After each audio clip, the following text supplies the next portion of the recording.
1st of October 2025 ஆண்டு government ஒரு gazette notification ஒன்று வெளியே விடுகிறது.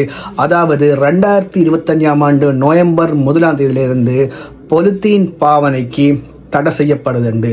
நீங்கள் வாங்குற ஒவ்வொரு பொலித்தீனுக்கும் இனிமே கேஷ் பேப்பர் காசு கொடுத்து தான் வாங்கணும்னு ஒரு கெசட் நோட்டிஃபிகேஷனை நவம்பர் 1 2025 கவர்மெண்ட் வெளியிடுது. இதை வெளியிட்ட அடுத்த நிமிடமே எல்லா கடைகளிலையும் பொதுவாக சூப்பர் மார்க்கெட்டில் எல்லாத்துலேயுமே நோட்டிஃபை பண்ணுறாங்க. இனிமேல் எங்ககிட்ட வாங்குற பொலித்தீனுக்கு எல்லாமே சின்ன பொலித்தீனுக்கு 3 ரூபாயும் பெரிய பொலித்தீனுக்கு 5 ரூபாயும் அறவிடப்படும் நோட்டீஸ் போட்டுட்டு அது மட்டும் இல்லாமல் அதை நடைமுறைப்படுத்துகிறாங்க.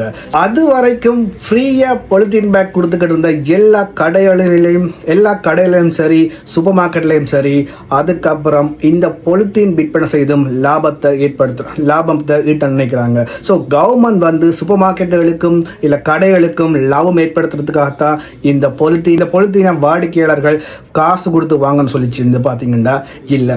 கெசட் நோட்டிஃபிகேஷனை வெளியிட்டதுக்கு முக்கியமான காரணம் பொலித்தீனை தடை பண்ணுறதுக்கு. பொலித்தீன் என்வாயரன்மெண்ட்டுக்கு பொல்யூஷன் ஒரு உற்பத்தி, அதால் அதை முற்ற தடை பண்ணுறதுக்காகத்தான் இந்த கெசட் நோட்டிஃபிகேஷன் விட்டாங்க. பொதுமக்கள் என்ன செய்யணும்டா, கடைக்கு போய் சாமான் வாங்கும் போது தங்களுடைய ரீசைக்கிள் பேக் இல்லை வேற யாவது பேக்கை கைப்பைய வீட்டில இருந்து கொண்டு போய் அதுக்குள்ள வாங்கிட்டு வாங்க. ஸோ நீங்க கடையில் காசு கொடுத்து பொலித்தீன் வாங்காதீங்கன்ற ஒரு நோக்கத்துக்காகத்தான் இதை அறிவித்தாங்க. பட் இருந்தாலும் மக்களுடைய கருத்துப்படி நாங்கள் சூப்பர் மார்க்கெட்டுக்கோ கடை கொண்டு போகும்போது பைய கொண்டு போகிறோம். பட் நாங்கள் வேலைக்கு போயிட்டு வரும் வழியில் இல்லை வேற எங்கேயாவது போயிட்டு வரும் வழியில் நம்மக்கிட்ட இந்த கைப்பையை கொண்டு போயிடுமான்னு கேட்டால் இயலாது. அதால் கடையில் காசு கொடுத்து வேண்டிய சூழ்நிலை வருகிறது. பொதுவாக நான் எக்ஸ்பீரியன்ஸ் பண்ண விஷயம் என்னென்னு பார்த்தீங்கன்னா, நான் கூட சில நேரம் எங்கேயாச்சும் போகிறேன், பைக்கில் எங்கேயும் போகிறேன்டா நான் பேக் எடுத்துட்டு போக மாட்டேன். சில மறதி சிலவில் கொண்டு போக முடியாத சுச்சுவேஷன். இந்த மாதிரியான சுச்சுவேஷனில் காசு கொடுத்து தான் நான் பொலித்தீன் பேக் வேண்டி கிடக்கு. அது மட்டும் இல்லாமல் சில சாப்பாட்டு கடையில் எங்ககிட்ட பொலித்தீன் பேக் வேணுமா வேணாம்னு கேட்காமலே பில்லில் ஆட் பண்ணி தர்றாங்க.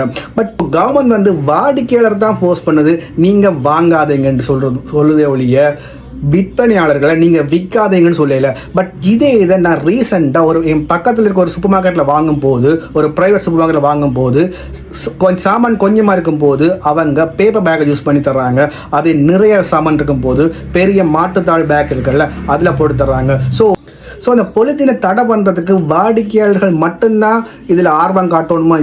ஏன் விற்பனையாளர்கள் இதில் இன்வால்வ் ஆகி இந்த பொலித்தீன் பாவனையை கட்டுப்படுத்துறது இயலாதான்னு பார்த்தாங்க முடியும். ஸோ நீங்கள் இதுவரை காலமும் பொலித்தீனை உங்களோட ப்ராஃபிட்ல இருந்து ஒரு பொலித்தீனுக்கு அலோகேட் பண்ணீங்க. ஸோ நீங்கள் இப்போ அதை காசு கொடுத்து அது மூலமாக லாபம் சம்பாதிக்காம அதை ரீப்ளேஸ்மெண்ட் இப்போ பேப்பர் பேக் யூஸ் பண்ணலாம். ஸோ இந்த மூலமாக இந்த பொலித்தீன் பாவனையை